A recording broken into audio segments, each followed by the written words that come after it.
ธัมมาหิปานิโนถึงจะจนสลายเพราะสัตว์ทั้งหลายย่อมเป็นอย่างนี้ตามธรรมดายามากังนามาลุปัญจอุโภอัญโยญาณิสัสสิตาอันนามแล้วคือกายกับใจย่อมอาศัยอยู่เป็นของเอกัสสมิงทิสสามานัสสมิงปัญญายาติเมื่อภายใดภายหนึ่งแต่สลายทั้งสองภายก็สลายไปด้วยกันยาตาปิอัญญาตาลังปิสังเกตเตวุตตังวิโรหติเปรียบเหมือนพืชอย่างใดอย่างหนึ่งที่หว่านลงแล้วในพื้นแผ่นดินย่อมงอกขึ้นได้ปัทเวลสัญจาอาคามาสิเนหันจาตาโทพยัง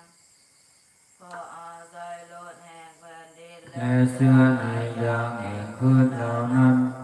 เอวังคันธาจาจาตุโยสัจจะอายัตนะอิเม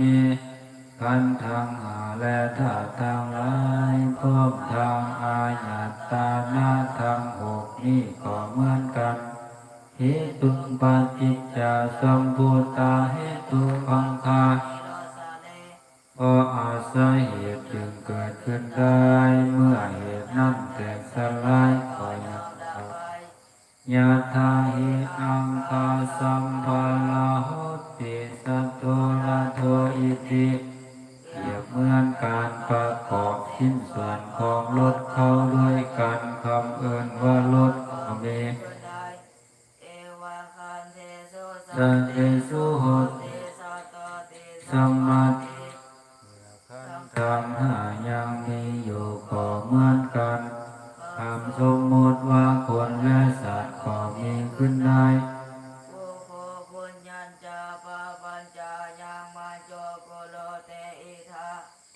มาผู้ที่ตายไปเหตุบุญและบาป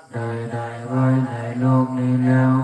ตัณเหตัสสะสังฆังโหติตัณจะอัตถายาคัสสติบุญและบาปนั้นแลย่อมเป็นของเขาผู้นั้นโดยแน่แท้เขาย่อมบุญและบาปนั้นแน่นอนทันจาอานุคังโหติสยาวะอนุปาญิเนบุญและบาปนั้นย่อมติดตามเข้าไปเหมือนเงาตามตัวเข้าไปสัทธายาสีเลนะจะโยปวัฏฏติผู้ใดเจริญด้วยศีลและมีปัญญาญาจักเขนะสุเตนะจุพยังเป็นผู้มีปัญญาสาระศึกษาในการเสียสละโสตติโสสัพพุริโสวิจักขโนบุคคลผู้เป็นสัตตาผู้หลุดเป็นผู้สละอยู่เช่นนั้นอาทิยาติสลามิเทวะอัตโนย่อมเป็นผู้ถือเอาประโยชน์แห่งตนในโลกนี้ไว้โดยแน่แท้กิจจามาตพังโกสัญญามารนังสุเวความภาคเพียรในสิ่งที่ดีงามเป็นเรื่องที่ต้องเหตุในวันนี้ผู้ความตายแม้แต่จะมีในมื้ออื่นได้